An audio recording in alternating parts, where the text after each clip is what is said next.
Hey, what's up, everyone? Welcome to the Easter Pod.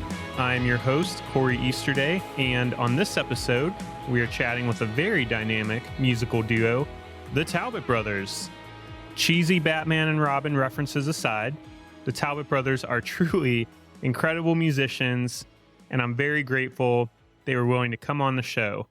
They are composed, if you're not familiar, they are composed of brothers Nick Talbott and Tyler Talbott, and have been great friends of mine ever since we met way back in, I think, around 2012, 2013, when they came to none other than Canton, Ohio, to do a house show that I was hosting with my roommates at the time. The Talbott Brothers are actually originally from Nebraska, and I've spent time in Nebraska. It's a great state. I love Nebraska. The Talbott Brothers, though, it's almost a little bit, it matters where they're from, obviously, and where they live and all that good stuff.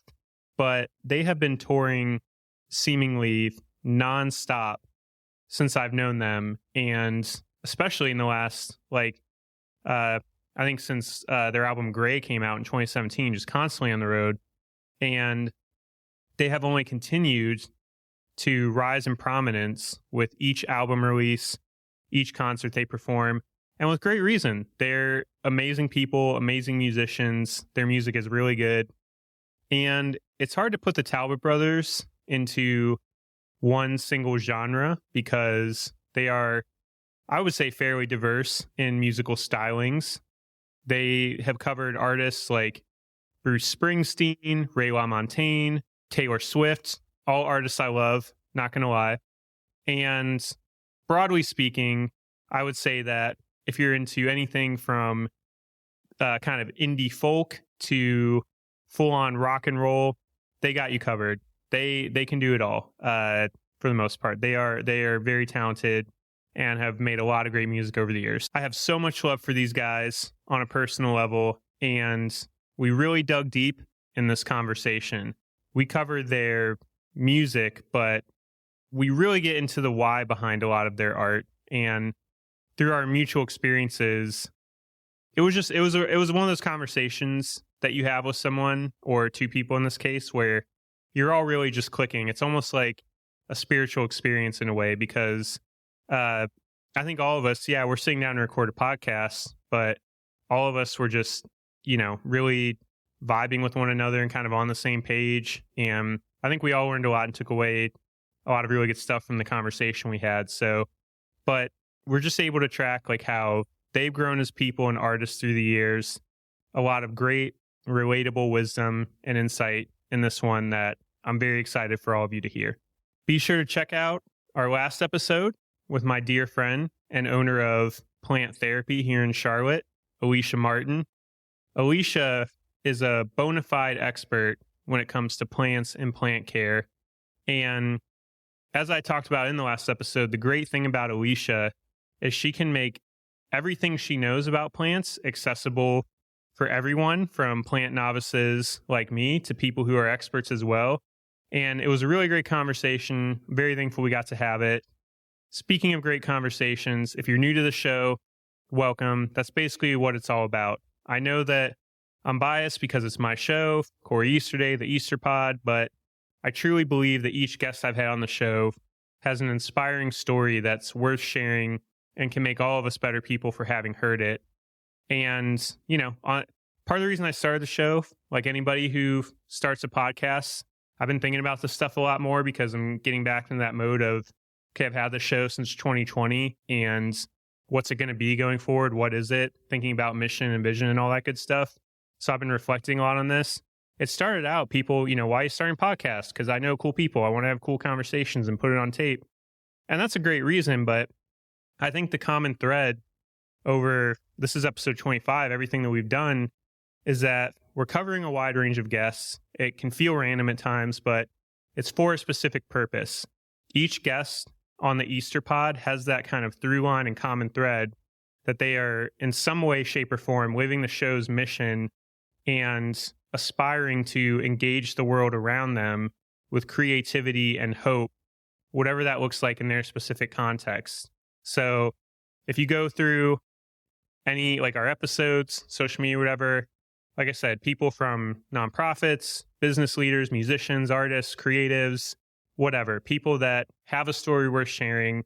And to be clear, I think it's important. I think everybody's story is worth sharing, but people that through what they have specifically experienced or created or put out into the world are just people that I personally have found to be very inspiring, people that I aspire to be like them in a lot of ways, and people that are really focused on a lot of what the Talbott Brothers and I kind of talk about in our episode, creating community through what you're doing, looking outward of yourself and building up the people around you, growing in self-awareness, all that good stuff. So I think if you were to go back through and listen to each episode of the podcast, first of all, you'd be a super fan. I would really appreciate it. You'd be my hero. But I think you'll kind of get that overall sense of like the breadth of what, myself and a lot of the people that work on the show, because that's the other cool thing about it. So many people have contributed their talents, but I think what we've worked on, you really get a good feel for like, wow, for all the truly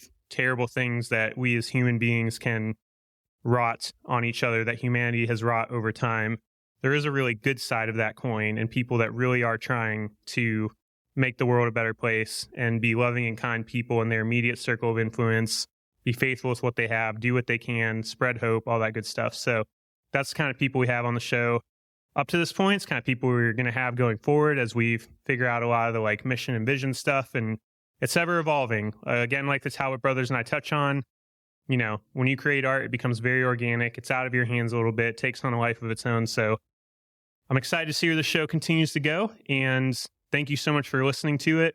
Please be sure to stick with us. Follow the show on social media at the Easter Pod. Subscribe on your podcast platform of choice so you never miss an episode.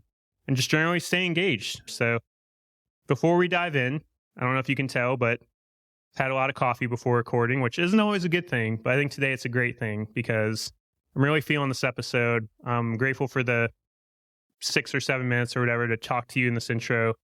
And I want to give a special thanks, before I forget, to my friends Speak Seldom for creating the music for this episode, and to my guy JD Laird and his company Token for helping to produce this episode.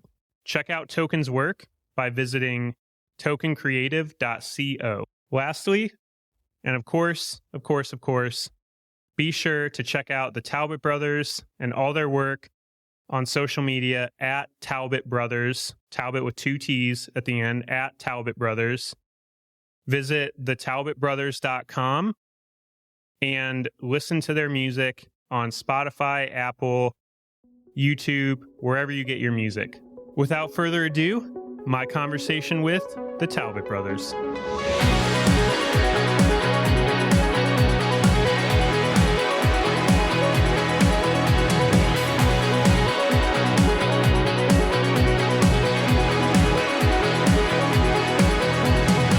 So, for longtime listeners of the Easter Pod, first, thank you so much. You're incredible.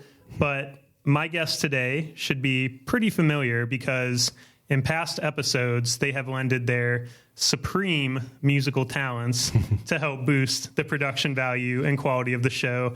Not only are they responsible for bringing a great soundtrack to some of the Easter Pod episodes, which arguably is what they're best known for. I don't know what their other accomplishments are, but I would think that's pretty high at the top of the list. But they are most importantly longtime friends and gifted musicians who have only risen in prominence and honed their craft over the time we've known each other. Currently, they are in the middle of a big tour and took some time out of their schedule to chat with me here in Charlotte before their show tonight. Tyler and Nick, the Talbott Brothers, welcome to the Easter Pod. How are you guys doing today? Great, Corey. Thanks for having us, man. Excited to be here. Feeling well rested. We had the night off last night, and so you're getting us fresh. Yeah, drove from, where were we? DC. DC. Took us, like 7? Way longer than it should have. It rained a little bit through the mountains, a little bit of wind, but it was worth it to see you, to do this show. Yeah, you just blushed a little bit. I know you can't. I was going to say, yeah, listeners can't see me, but I am blushing over here. That's great. Yeah, we're about halfway through the tour, and it's feeling really good, and we're really grateful for how it's been going, and so it's a pleasure to be here. Yeah, I'm super stoked to have you guys here. I don't want to, make you blush in turn too You much are. because I can be very complimentary to a fault. Some may even argue. I don't know. Is it possible to be complimentary to a fault? I don't know. I test that theory all the time. So I'm a very enthusiastic friend. But no, it's been a long time in the making because, as I alluded to in the intro, we've known each other since 2012 and have been able to catch up at least once a year off and on in person over that long stretch, which is really crazy to think about. And it's very serendipitous how we even met in the first place, which I'll get into a little bit later. But I'm just appreciative of the opportunity to chat with you guys. Like when I very first started this podcast back in 2020, at the beginning of 2020, you were, your names were on the first run of the guest list of people I would love to have on. So it's been 3 years, if not more, in the making. But you're talking about your tour. So give me a little bit more, like where are some of the places you've played to this point? What is kind of special about this tour in particular? Just how is it going so far? And then maybe look ahead, like where are you guys off to after you play in Charlotte tonight? Like just, give me as much in depth on the tour as you can. Mm-hmm. Yeah, man, it's been really good. We started in Nebraska, which we were thinking back now may or may not have been a good choice because that's our stomping grounds. We're from Nebraska originally. And so a lot of our friends that we have kept over the years and people that know us best, I think, are from Nebraska. So we're doing 3 shows in Nebraska, and we hit like our stomping ground show. It was like one of the first places we ever played, a bar in Kearney, Nebraska called Cunningham's Journal. And it's still there. It's doing great. But we played there, and that was like a bar gig. You know what I mean? Yeah, it was like a fun send-off. We kind of more or less just did it to kind of get our chops ready for the tour and do a little test show and just have a fun evening with like all of our buddies from college. And I shouldn't say test show because it's not that it was any less than any other show, but we needed to brush the cobwebs off a bit. It's like a comedian. You're working out your material. Yeah. With a home crowd that they're just going to love what you do no matter what. Yeah, you can mess up and they won't hate you. And then just to talk about that weekend a little bit in depth, because I think it was cool that we did Cunningham's, which is a bar, right? And then the second night we did the Bourbon Theater in Lincoln, and that felt like a concert. Like we had the lights and the smoke and, the little theater. It was sweet. And that show, I think, was the first time that I've ever walked off stage with Nick and been like, even the flaws of that, I don't think I would have changed anything. Like it was super special. So we knew that Cunningham's thing really blew the dust off. Concert show. Next night was Listening Room in Hastings, Nebraska, called The Lark. Yeah, one of our favorite places to play. And it's just this like really intimate crowd. And you're right, bro. We had like all 3 dynamics in one weekend. Which we needed because then it felt like when we left for the tour and wherever we were going to go to, some of these places are a little bit unfamiliar. It felt like we ran the whole range of what a show could feel like. Yeah, we went up to Chicago and kicked off the tour from there. And this whole tour has been just acoustic. And we normally have the band out with us. So there's 6 of us normally in the crew and 5 guys on stage. And someone's always got your back. And for us to kind of do this tour for the first time in almost 3 years, just Ty and I, we've kind of had to strip these songs down. And we play a little electric guitar, a little acoustic, a little piano. And it's like been a really fun throwback to how it was when we first started playing, like when we met you almost a decade ago. So, yeah, it's been a really good time so far. So then we went on to Chicago, right? After that was the first show after the Nebraska shows. Yeah, there's almost 30 dates from coast to coast, basically. Yeah, so we went like Chicago all the way to where we are now, and we kind of went through the Midwest and then over here east and then down. So now we're wrapping back out to the west. So yeah, from here we're actually going to Boston to play mental health event at the Boston College, which is something kind of near and dear to us. And I think we land back in Georgia and do Atlanta, Nashville, and head out from there after that. Yeah. Was that all of it? Something like that. We should let him talk, too. I mean, he knows the logistics better. Listen, the people that listen to this podcast consistently who I linked up top, they have plenty of me talking. So You guys talk all you want. Trust me. I am more than happy to just lay back and, like basketball. I'm happy to just like pass the ball, let you work, do your thing. Man. Corey, it's a pleasure to have you on our podcast this morning.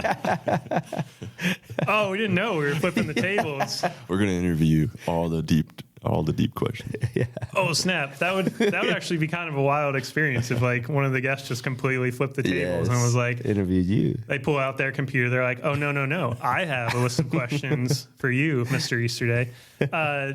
So that you mentioned this an acoustic tour, all the stuff you've done at this point, all you're planning to do.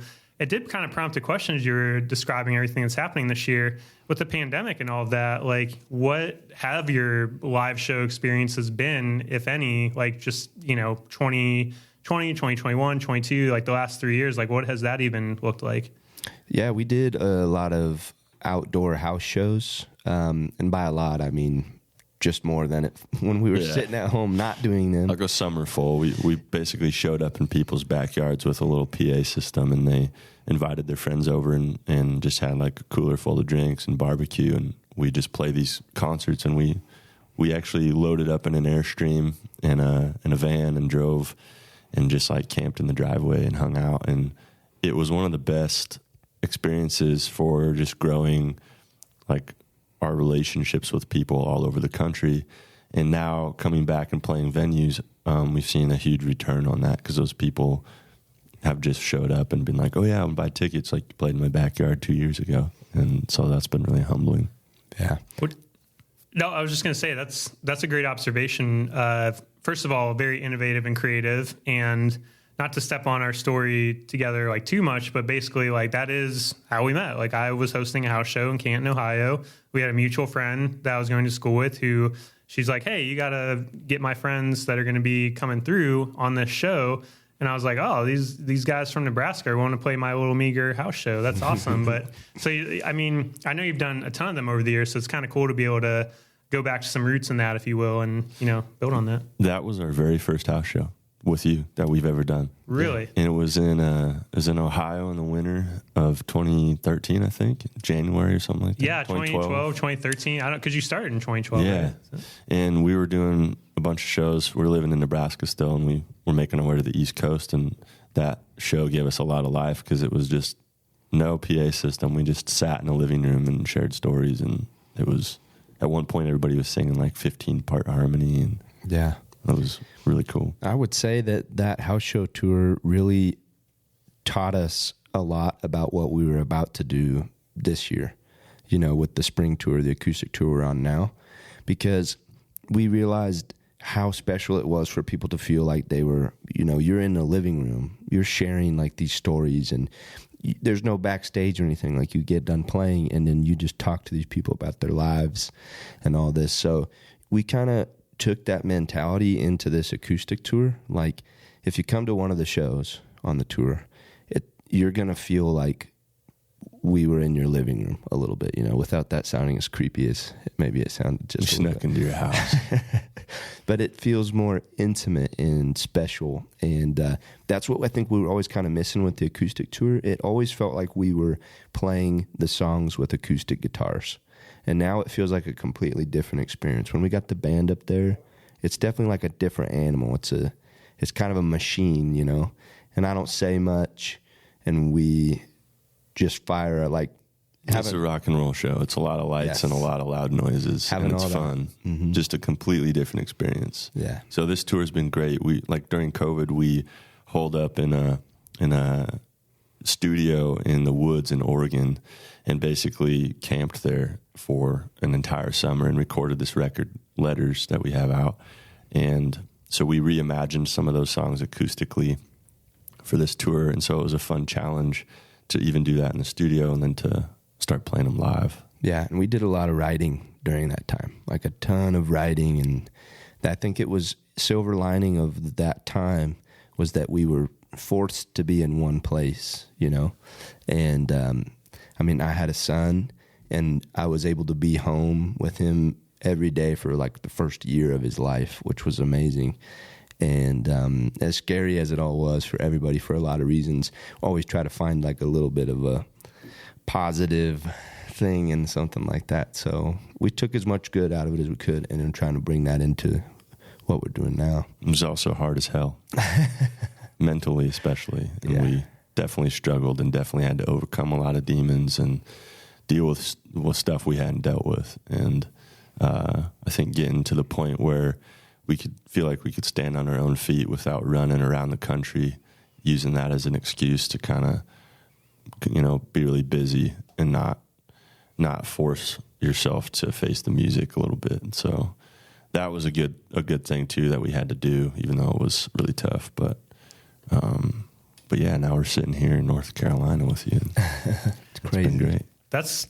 There's so much good wisdom and insight from everything you just shared about how you've spent the last few years, creatively, musically, just on a human level, all of that. I think one of the reasons I do this podcast or started it to begin with is in my own life and story, I've experienced a lot of like resiliency of creativity and the human spirit and love and hope and all these big concepts. And so to go through what we all collectively went through together, where literally it seems like the worst case scenarios are happening in our personal lives all around us, to have that shared experience. One of the amazing things on the back end of it now is exactly what you described about your creative process and how you came together. And it was hard as hell. You go through, ton of struggle. We don't want to minimize that, of course, but there is that other side of the coin where there's so much resiliency and just getting to new depths of your own creativity and musicality and things that you didn't even know you had within you as musicians, as brothers, as friends, family members, all the roles you play in your lives. And what I think is so cool about what you're sharing with this acoustic tour, starting out with house shows, doing house shows over the last several years, a couple key things I was thinking of is just the genius in making it a completely different experience for people. Because I think that would be really easy to say, we have these songs with our full band or that we've written in other contexts that we know are going to be successful and resonate with people.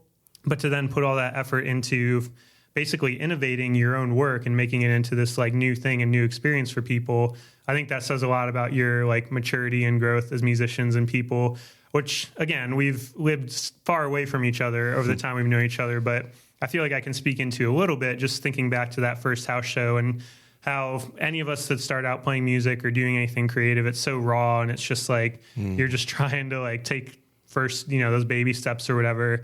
So to be able to really see you guys go from hey, we're doing this house show tour, we have these songs, we're hoping people like it, all the way to now of okay, we know what we do resonates with people and it resonates with us. So how can we dive deeper into that and deeper into ourselves, I think is really cool. And then to see the organic fruit of that, of doing these house shows and seeing it play into your bigger following, people coming to other shows, things of that nature, it all connects. And it's just kind of really cool to see those threads line up over time and that resiliency build up. Yeah, totally. Yeah, I think a lot of it's because we're from a blue collar family. We're from a small town called Imperial. There's 1,800 people. And growing up, we had just physical labor jobs our whole lives. And so we learned, our family's very hardworking. We learned that trade, I think, and applied that to the creative realm because we didn't grow up in a place like Nashville or LA or New York where there was a music scene and we saw other artists doing their thing.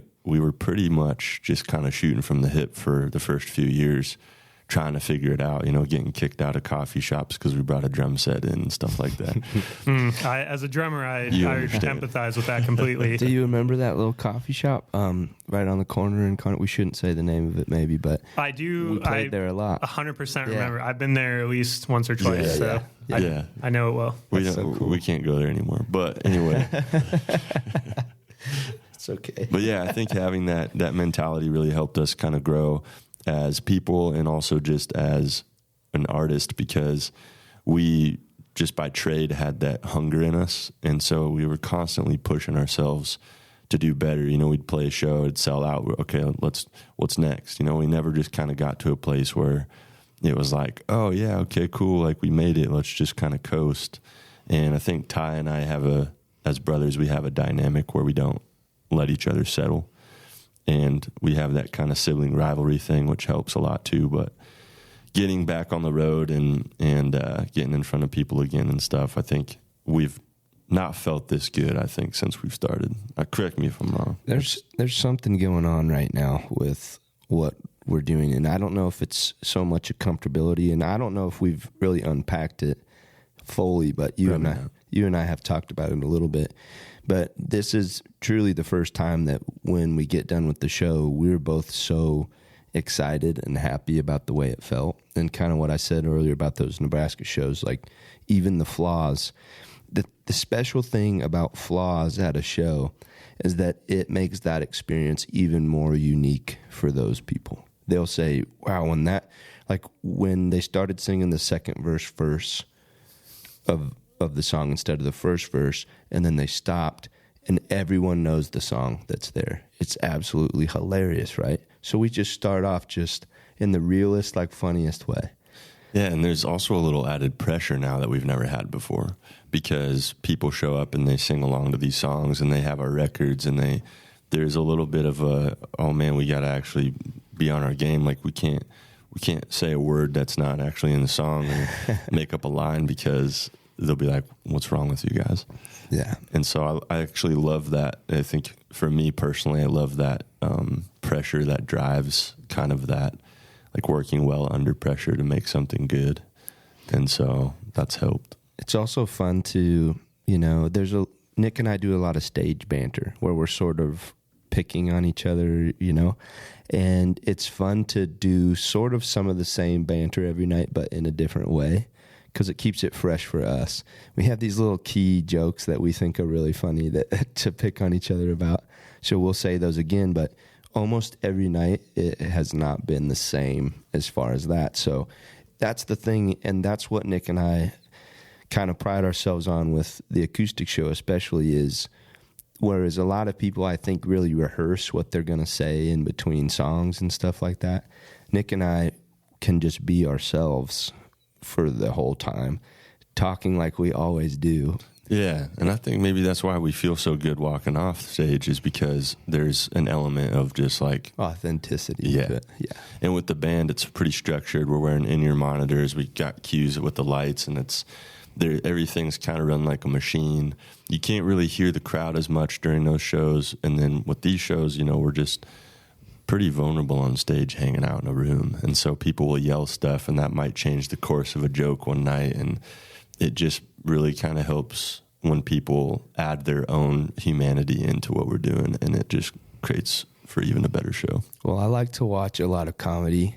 Like I do a lot of that on Netflix, and I've kind of seen how these comedians handle hecklers a little bit, and how if they do it really well, they can work it into their show, and it's really funny, right? So there has been people, like there was a show the other night where they were kind of going a little bit crazy and like talking to us on stage as if we were standing next to them at the bar or something.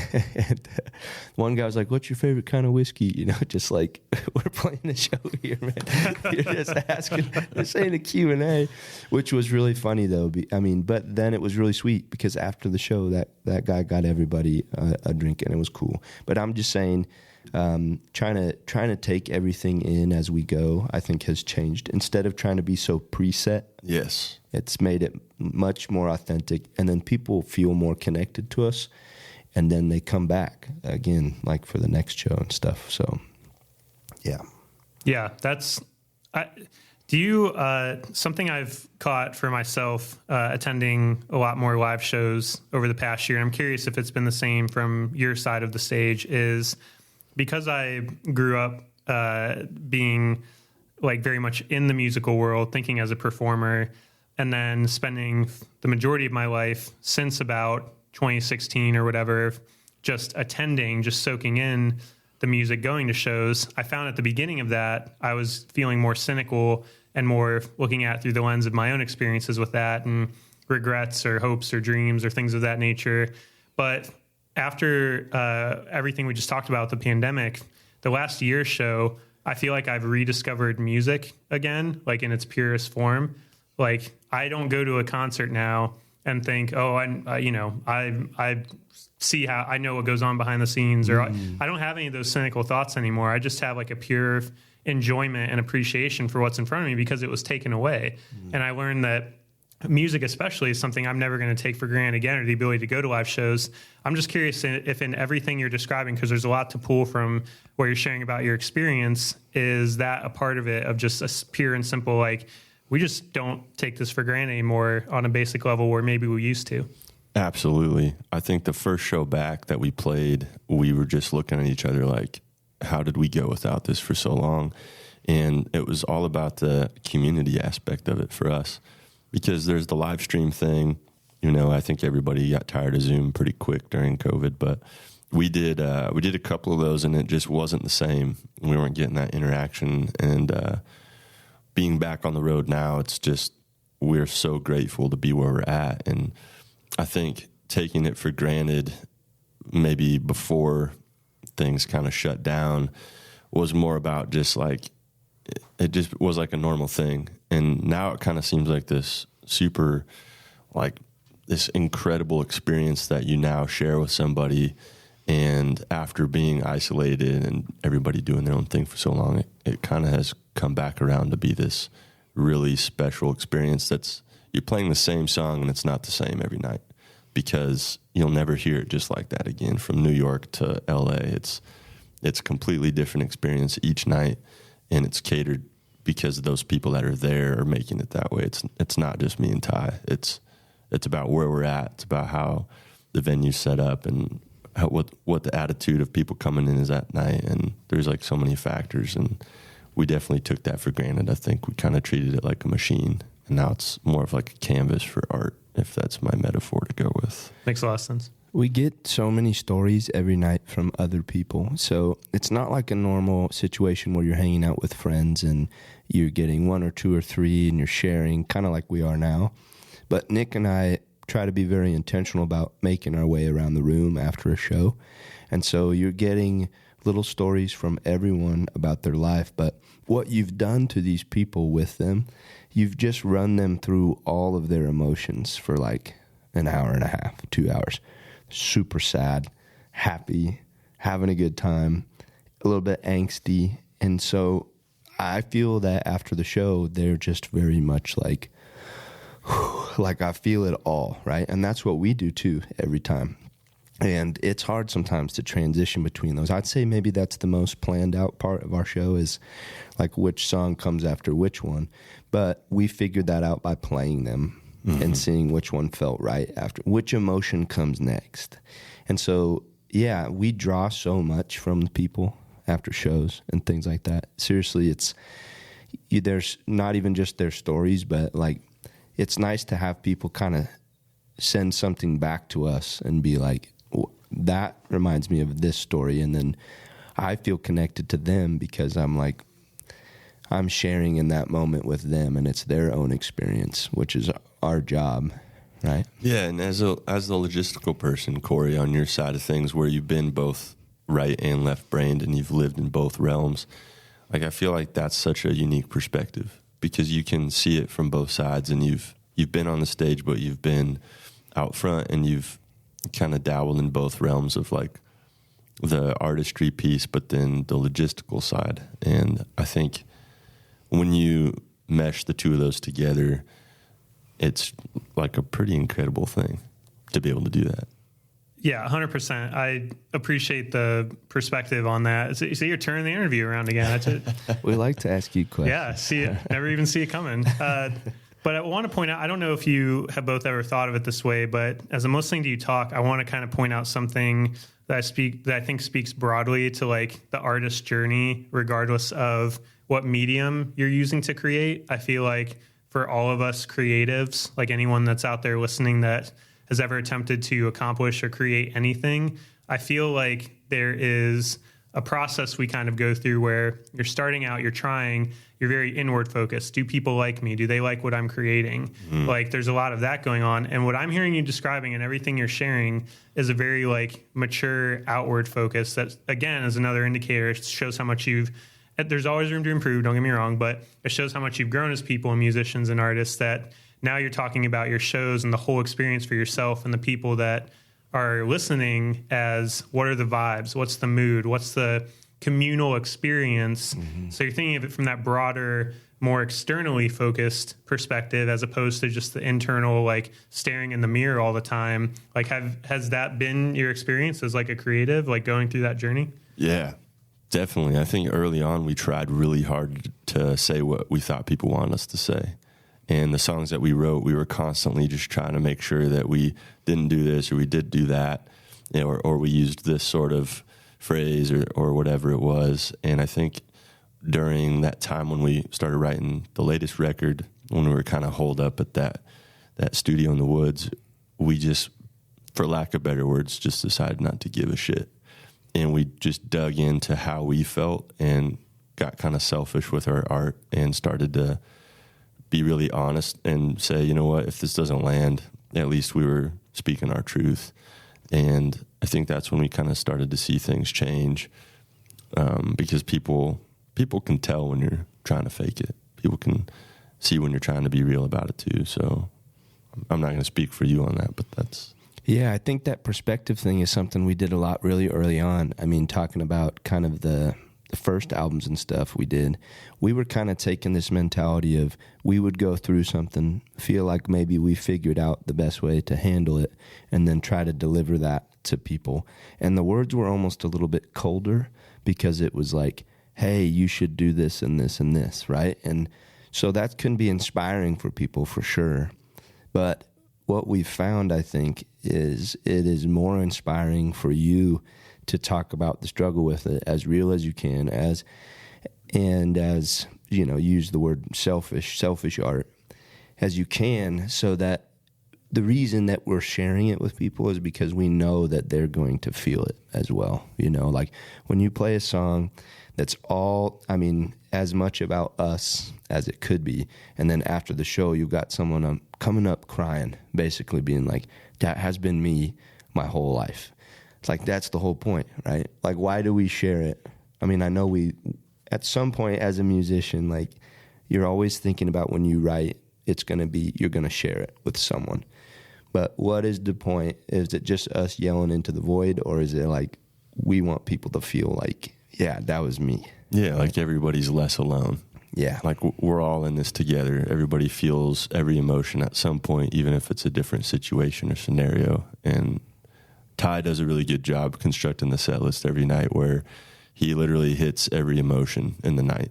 And, you know, we'll start kind of on a high note. We'll get down into the depths of it, get really real about it, and then kind of bring it back out. And I think when you have a live show experience like that, it just kind of makes you feel good, even if you feel bad for a little bit. Dude, it's just the W. There's a formula. So a long time ago, we were playing a show. I think we were I have no idea where we were. Many, many years ago at a bar. This guy came up that was like, yeah, I used to play, you know, just old guy. He's like, I could jump in with you guys if you want. So you're saying me in 15 years? No. Yeah. much older. Okay, you look years. great. Great, he was hurt unit. But he came up and was like, I really liked you guys' stuff, but, you know, it kind of just felt like it was all over the place. And it was like a song here and a song there. And he's like, have you ever heard of the W? So he said, what you do is you write on the side of the paper, like a sideways W, basically. And if the tip of the left side of the W is the high note, the high energy or the feeling, and then you take it down, and then you come up in the middle just a little bit, drop down one more time, and then you take it off high. And that was probably like these same years, 2012 or so. So I don't write the W on there anymore. But now when I'm making a set list, I'm thinking about that. Like, everybody comes in, you got to break the ice a little bit. Like, you know, they sit down. Yeah, you want to feel good. You don't want to give them too depressed right off the bat. Yeah, but that's kind of something Nick and I say at our shows too, is like, these songs sound happy, but some of the happy ones are actually sad. So we just stay with us. Bait and switch. We're pulling a fast one on you. And it has been, honestly, I don't think about it anymore. It's just kind of like an equation I see on there. And sometimes, you know, we need to do a tour. We need to play a few shows before we really feel like we have it. But the last few nights we haven't been using the set list because it's been... Yeah, it's scary, but it's also freeing. I'll look to Nick and I'll be like, what did we do last night after this that felt really good? And he's like, it was Burned. That was it. And I was like, all right, let's do it, because that felt perfect, right? When some nights it's like, no, we can't play this song. It's not the right move. Yeah.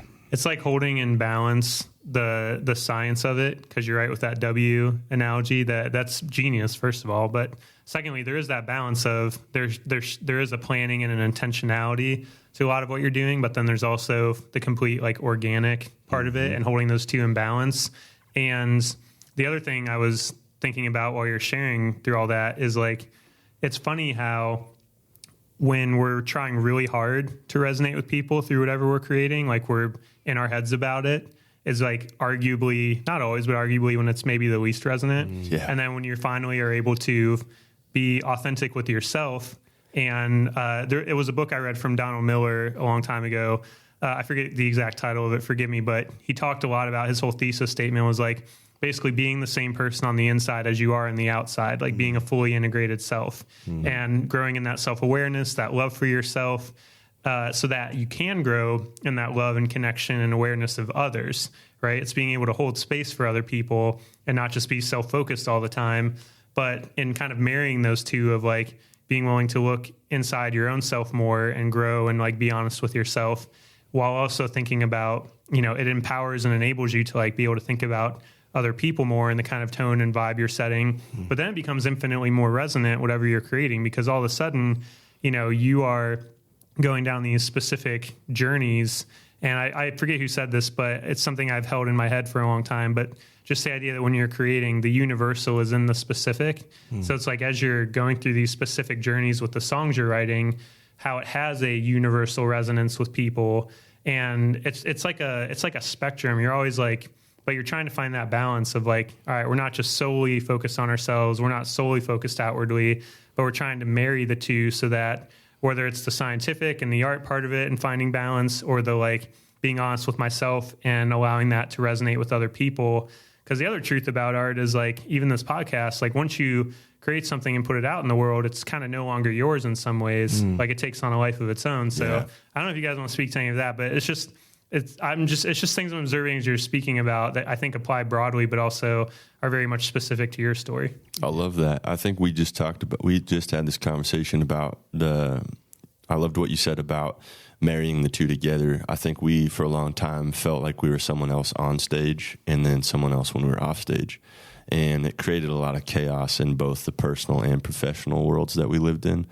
And once we kind of decided, we just need to make that go away and just be really honest about who we are all the time in every situation that's possible. And that translated into our music, and it kind of helped us feel less stressed out, I think. You were just telling me about this, bro. Yeah.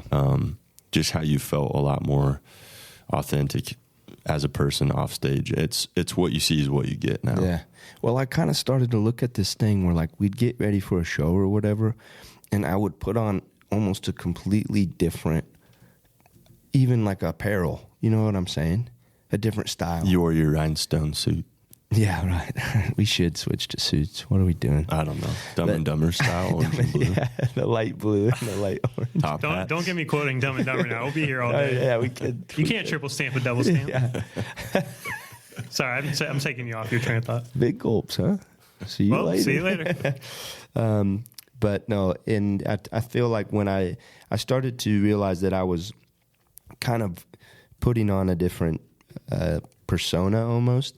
And so then I kind of started to wonder, without getting too deep into the woods of this thought, but that I wanted those two things to meet. And it's exactly what you guys are just saying. And I think me saying that was kind of maybe the first time that you thought about it, and maybe you hadn't even thought about it yet, but just maybe you do put on a different shirt or something. Elvis didn't wear those onesie zip down to his belt line when he was at home. I don't know if it was called a onesie, but I know what you mean. But I do believe that guy was who he was everywhere, no matter what he had on, Johnny Cash was the same way. And so For better or worse. I think sometimes I felt like I would get off stage and be a little bit more like, a little more mild-mannered, maybe a little bit like, I don't know, lack of a better word, like gentler maybe, and just try to take the back seat on a lot of things. And I think it was mostly just comes from like a little bit of hesitancy around people and social anxiety and stuff like that. But I noticed when I got on stage, I felt like I just felt like my truest self. So then when I started like walking on and walking off, I would kind of notice if there was a feeling change.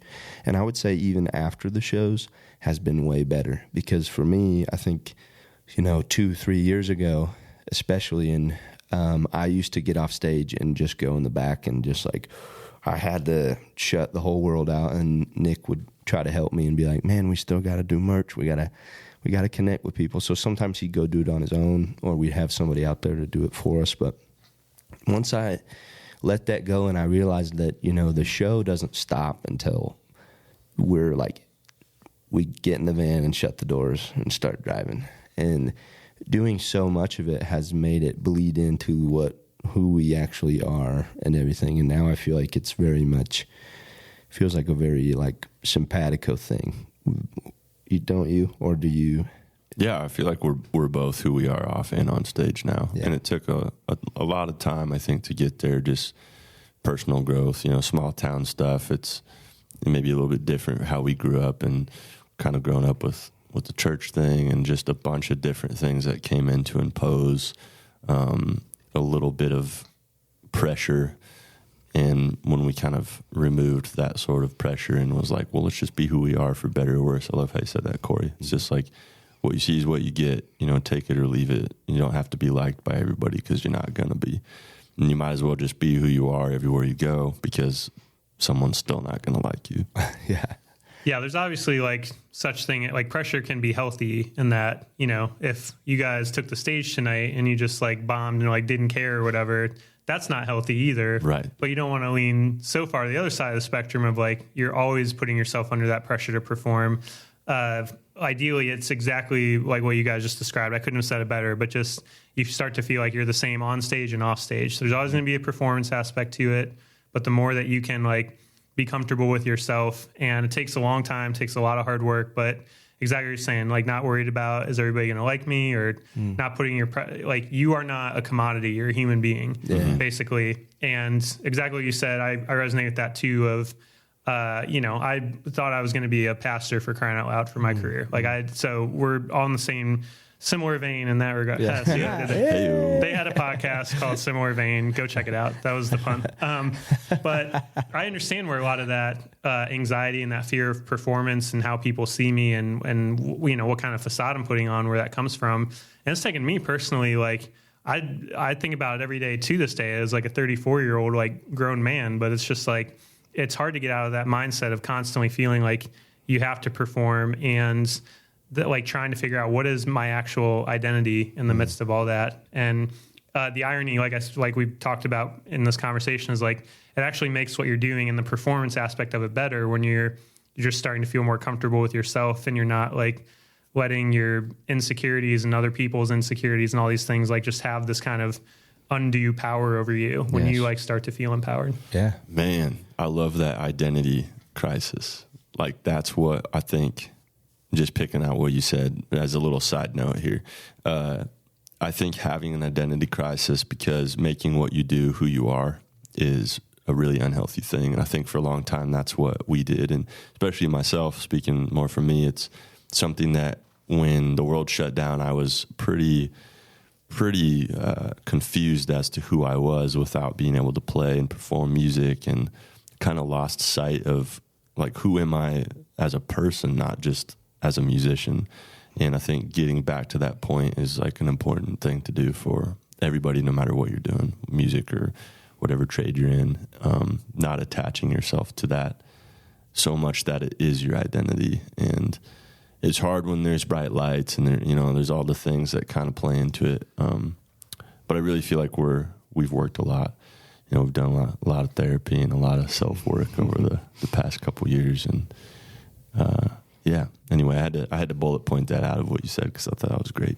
Me and Nick have been talking about how we need to get a different therapist. We have the same one. He's great. No, he is. Oh, I see what you mean. Like not both see the same. Yes. Turns into a little bit of a... What'd you talk about today? Oh, right. This is what I said. This is what you said.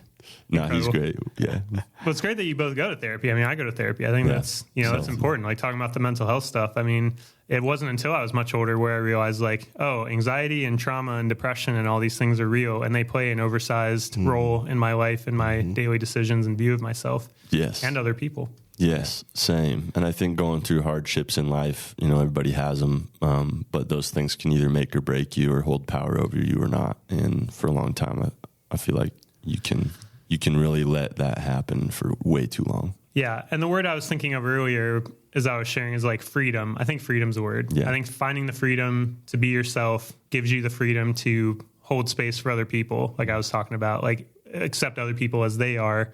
And then I think that's when you start to really get this bigger picture sense of like what's the actual community we're creating in our lives. And yeah, just not being commodities, because that's really easy to do, especially in what you both do for a living. It's easy to feel like as you're going from town to town.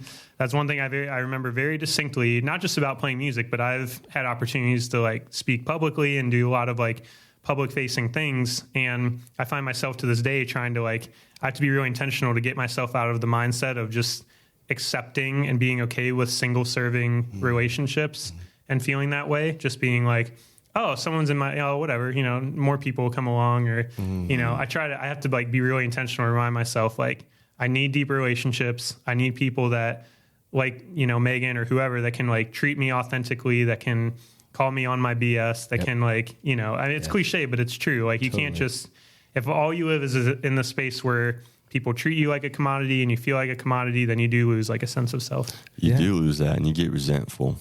And it can start to change you too, because if you don't have people in your life that are almost like a therapist, where they're you can just be so honest, like you just said, Corey, and there's no judgment there. What it becomes is them helping you get to a place that you feel is good. And I think Nick and I have kind of moved into a place where it feels like a lot of the people around us are looking out for the best for us, and we're looking out.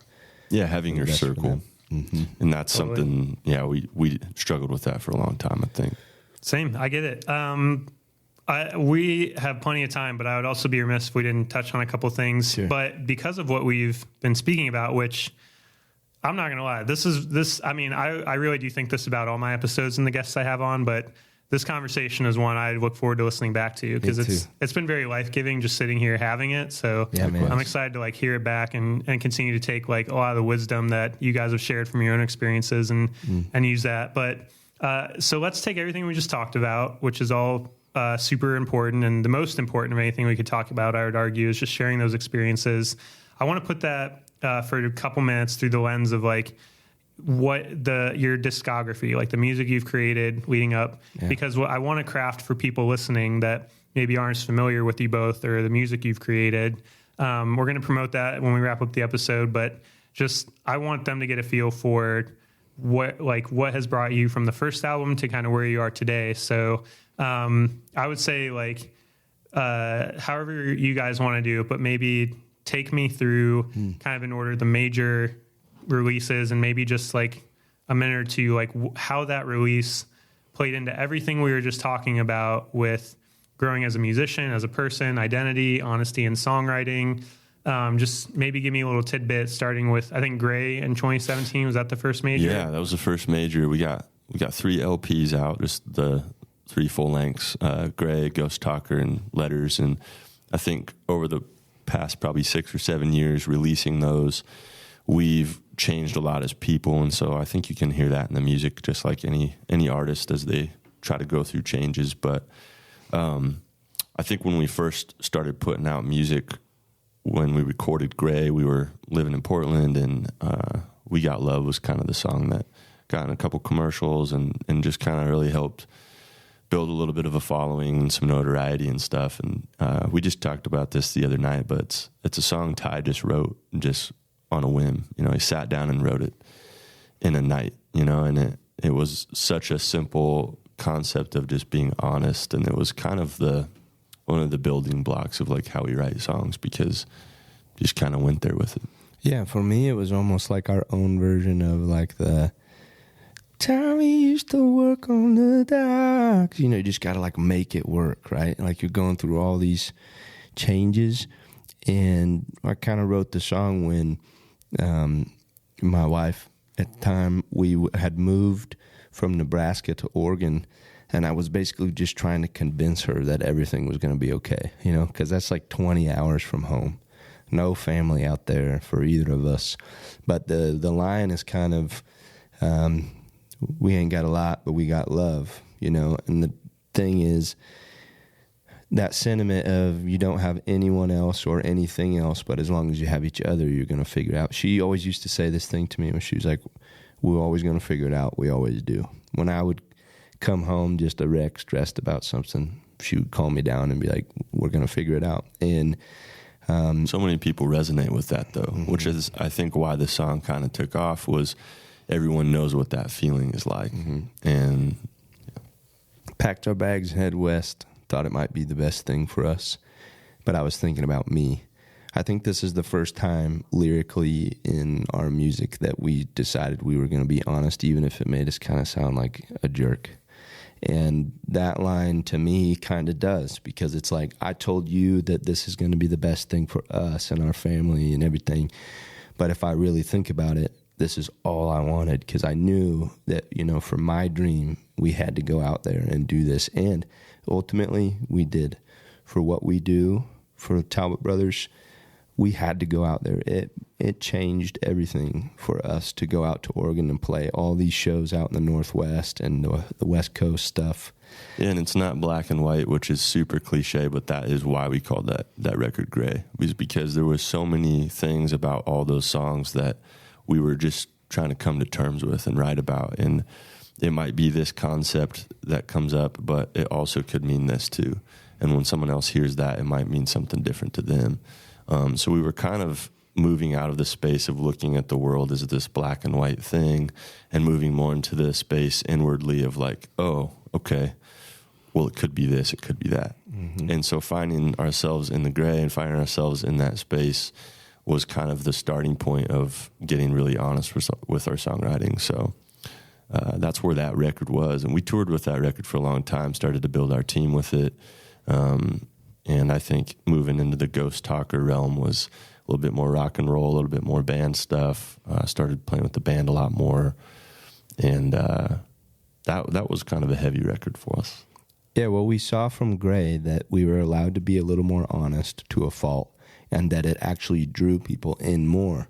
So then when we went to write this record, we started using the term with each other when we were writing, it's not bloody enough. And that really grounded us for that whole record, to make sure that it felt like we were like down in the dirt of what it was like to be a human.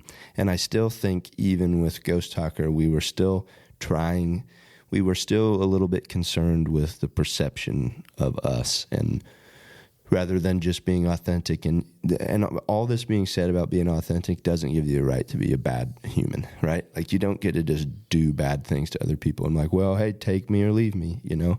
And when you said take it or leave it earlier, what you meant was, I know what I'm doing is good, and if it doesn't look the way that you want it to look, then I can't help you change that. So we were going into this record with that kind of mentality of like, make it really real. We were starting to talk about some things in relationships that we hadn't talked about, like Without a Doubt. You remember? Yeah, just kind of like basically approaching the songs like conversations that you were having with someone that you loved, or someone with yourself even, and even with each other as brothers. And kind of the song that was the main one off of Ghost Talker was Run No More. And I know it's not grammatically correct, but we're from Nebraska.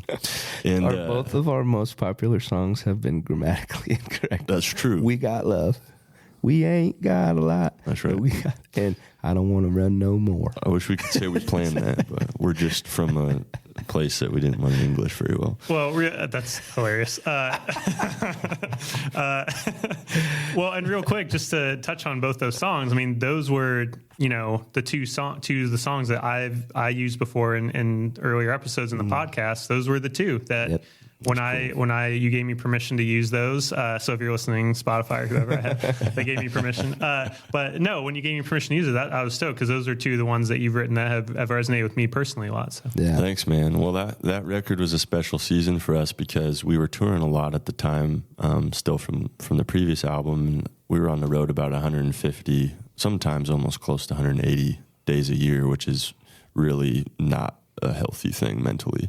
And when that song Run No More came out, we got some notoriety from Rolling Stone and stuff really started to take off. We had a record label approach us and took a meeting there, and there was all these things happening kind of in this whirlwind as we're an independent artist and still trying to figure out our personal lives in the midst of this too. And we kind of got lost a little bit in all that. And I think as the trajectory was taken off right before the pandemic hit, we kind of felt ourselves fall off this really high ledge of momentum. And when we fell down into that pit, for lack of better words, we really struggled to try to be positive about it. And I think it almost was a blessing for us because I don't know where we would be if we wouldn't have slowed down, because we didn't know how to stop. We didn't know how to take the time off and to get healthy. And so coming out of that record into Letters, our newest one, it was almost just like this like we took a breath finally, and we needed that. Yeah. What we kind of felt like with the titling, Gray was what Nick said, moving out of the black and white. Ghost Talker was like, we kind of felt like it was the first time we were kind of speaking existentially rather than just through our little lens, Nebraska boy lens that we had. And then I think with Letters, we wanted to be able to we wanted people to feel like that these were words to someone we cared about. And if you go through and listen to the songs, for us, we know who they're about and what they mean. And again, the same as we were talking about before, that can translate to someone else. And then they're like, oh yeah, that's me and my girl. That's me and that's about my son, And I would say that the song off of this one, what would you say was Burned probably? Yeah, I think Burned was probably the main one that came out. We've seen a lot of people have attached themselves to Heavy Love and things change. Mm-hmm. And I think it's really cool to record a song and try to guess which one people are going to like the most. Yeah. And then it's kind of surprises you later and you're like, oh, we should probably start learning and play this one on tour. Some of them you are not thinking at all about what anybody's going to perceive it. Like Things Change was one where it was just like, we want to do this one. And just whatever. We'll put it towards the end, right? So maybe they don't even listen that long. But people don't listen to records like that anymore always. But the interesting thing about Letters, this record, was we did a lot of the writing. We each spent separate time in the studio. And then, Ty would spend a week in there by himself with our producer, Justin, and he'd work. And then I'd come in for a week and work. And then we'd meet up for a week where all three of us were together. And so allowing each other to really get in our feels, and as a brother, you're always looking over each other's shoulder being like, that sucks. You don't want to say that. No, let's do it like this. So we removed that from each other, and I think that's what made the record breathe and kind of gave us the space to feel really honest about stuff. And I was sitting on a rooftop in Colorado on a camping trip in Buena Vista, and Ty sends me this song, Open Sky, and I'm sitting out there at 2 a.m. and I'm having a drink, and I'm just like, underneath the stars as I'm listening to this song, and I'm like, trying to hold back tears. Don't tell them I said this, but there's moments like that. Oh yeah, here, let me take these off. There's moments like that where it's really cool as a brother, like how proud you are to see and to be a part of that with your own blood and your own team. And I think that was the first time we both felt that way. At least that's how I felt. Yeah. I guess you wrote all the good songs on this That's record. The sweetest thing you ever said to me. I think... you saved it for the pod. Yeah. I won't say it again. He needed a witness.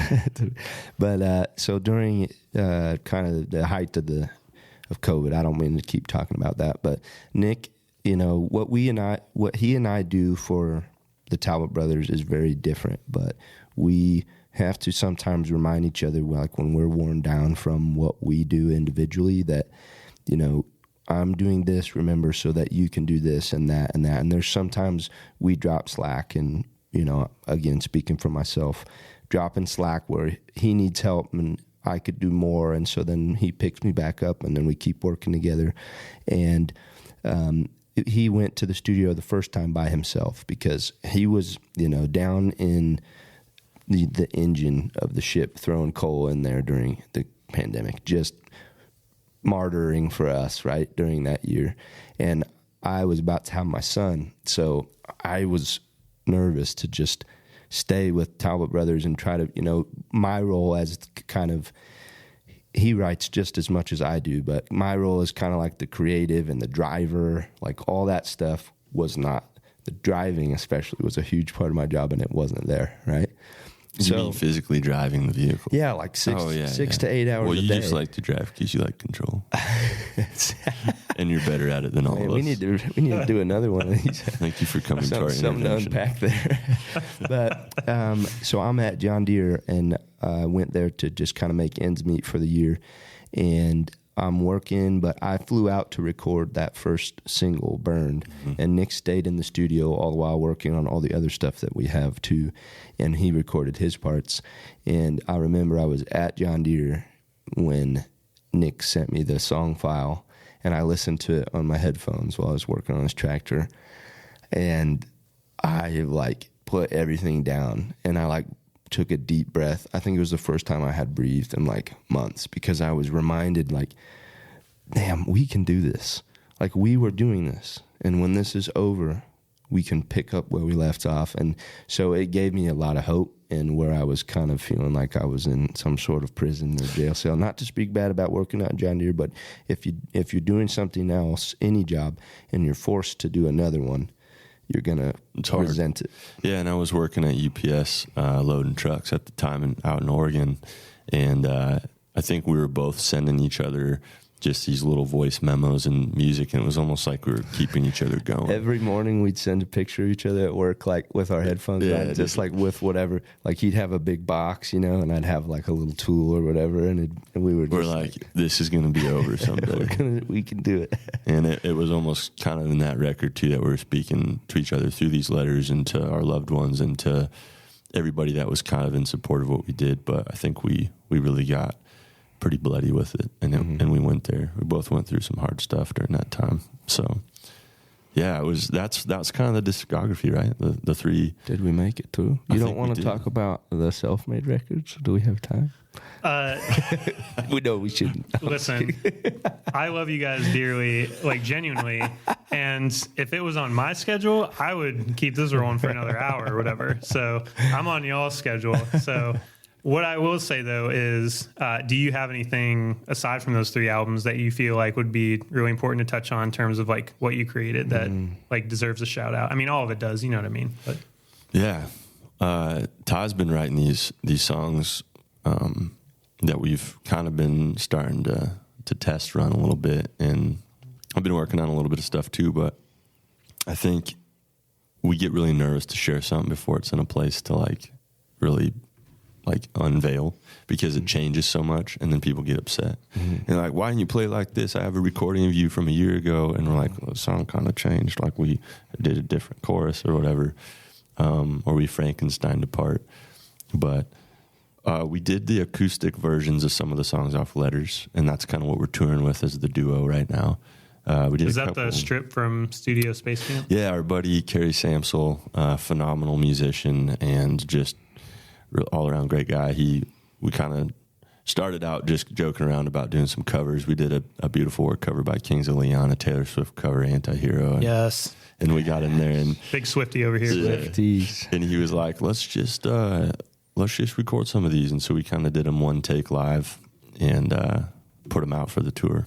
It was fun. I mean, that's what we set out to do with it. We were we want to create a really organic thing that if people liked the show for this tour, they could go home and have something that felt similar.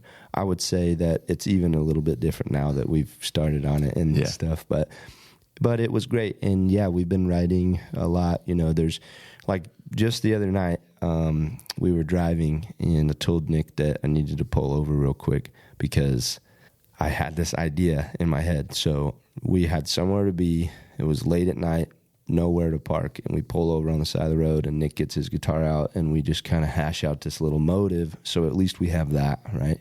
And then when we have more time and we're like intentional about our writing time, which we try to do in the mornings, I think, before the day kind of gets away from us. Yes. Before everybody else starts, musicians start to wake up a little bit after Nick and I get done writing. So we're like, we got to be awake so that our whole industry comes alive right when we're ready to work with them. For the noise. Otherwise, we'll forget. We won't write. So I think it's been good. I mean, that's obviously always the goal, to go in and do another record. So I know we're well on our way. Yeah, we're kind of on this schedule that we've kind of created, where in the springtime we do a tour, do festivals, concert series stuff in the summer, and then do another tour in the fall. And one of the tours is with the band, one's with the duo. And we've been having so much fun and such a great time on this tour that I think there's a lot of markets we couldn't hit just timing wise for this tour. So I think we're going to do another one this fall where it's just acoustic and we're out. But we're going to also have a lot of shows with the band this summer too, and that's kind of what we'll be writing with. We'll write with our guys back in Portland for that, and we have a place in Nashville too. But having the ability to have the team around for that gives us the ability to pull over on the side of the road and write something, but also go to the studio and write with 3 other people. Yeah. Which is something we couldn't do if we have the band with us. Like, you can't just pull over and everyone's like, right. I don't know, we just can sit here and wait for you guys to There's a lot of no rules when it's me and Ty. Yeah, bandits for sure.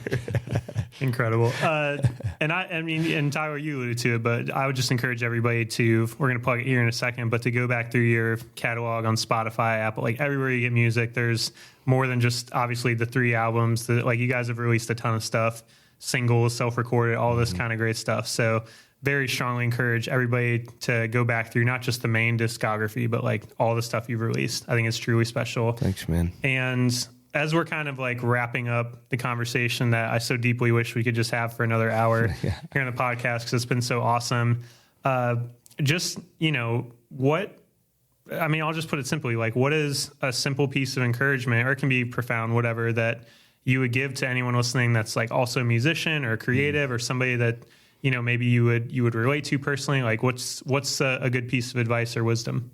Don't let what other people think control how you create. I think just let whatever happens within yourself happen, and be willing to take the risk of following where that emotion might take you musically or just creatively with your writing words, and don't be afraid to say the hard thing. I would say some advice we got pretty early on was to tour hard, and that's not easy.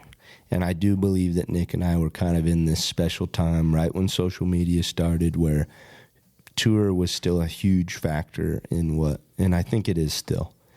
But that's how we made a lot of our fans, was one at a time. And it wasn't, we got off stage and we were like, okay, let's go home. That was kind of a bust. It was like there was that one guy at the bar, and we would just go talk to him. And then the next time we came to Chicago, there would be 2 guys, and one of the guys is a girl. And it was like we plugged at it for so long, meanwhile trying to make sure what we created in the midst of it. And I think we never stopped, we never let up. And that was the thing, that brief period where we couldn't do it as we always had done, recharged us to go out like even harder than we were before. Yeah, it's a lot of intentionality, and it's super humbling to go to play a show, and you played down the street at this hole-in-the-wall pub for 3 hours, and you had to play, 50% of your set was covers, and then you go down and you sell out a theater down the street, and you're playing all original music people are singing. And I don't say that to sound conceited. I say that because it's such a humbling thing to do, and we're so grateful to be able to do that. It's like a tangible representation of your growth, like professionally, personally, creatively. In any job, if you show up, put all of it in, and you're on time. And we try to set ourselves apart from other bands, I think, sometimes, because we try to be super professional. We're trying to clean up the green room after the shows, and even these little things that kind of set you apart and show people that you truly care about them, and you're just appreciative that you had a place to share the art with that night and stuff. Do those little things that will set you apart in your life that you mean, not just to do them for you. You do it because you mean well to people. Oh man, I could not agree more with that. I remember having jobs where exactly what you're describing earlier, where it's not even about the job itself, but it's because you're not doing what you're passionate about, or you feel like there's more out there. It's really easy to get cynical or depressed or get in your own head about it. And it's 100% what you just said.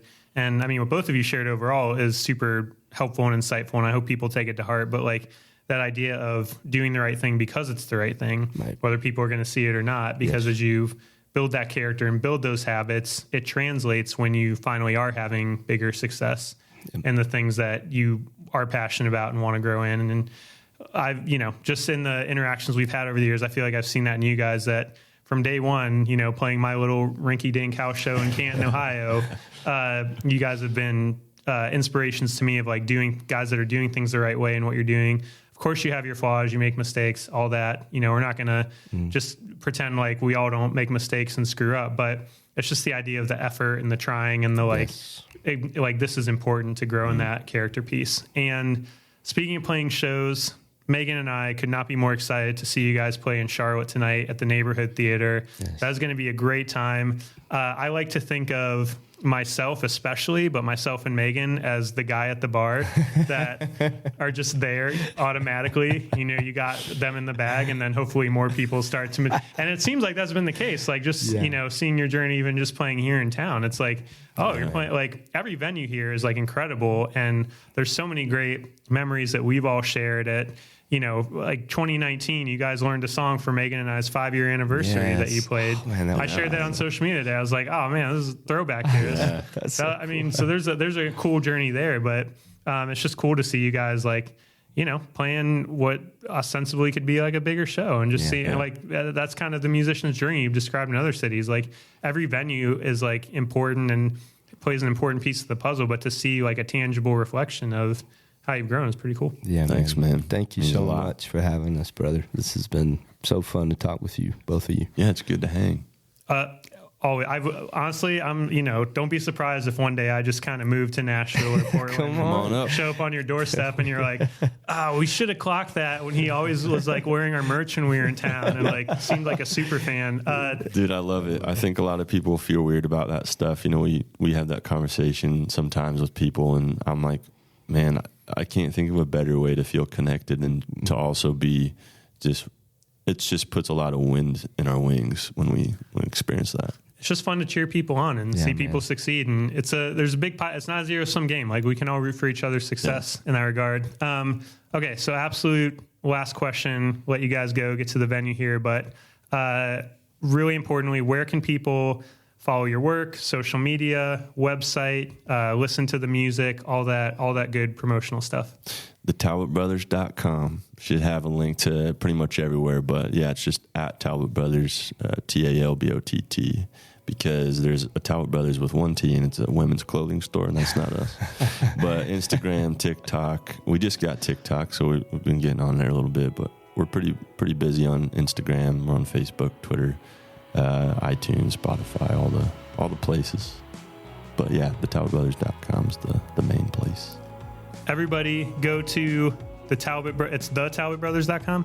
Yes. I think both. I have it pulled up here. Yep. Probably both work. But go to the TalbottBrothers.com. Check them out. Instagram, Facebook, TikTok now, Spotify, Apple Music, YouTube, everywhere you can find these guys. I promise it'll be more than worth your time. I can't thank you guys enough. This has been such a great hang. Thank you so much for coming on the show. And I'm always very bad at ending podcasts, but during the earlier part of our conversation, I figured out the perfect ending for this particular episode. You guys ready? Yeah. I'm going to pause for a second. All right. Okay. Oh, big gulp, huh? Well, see you later. Perfect. Nailed it. Thank you guys. Thanks, man. Oh, what a pleasure, man.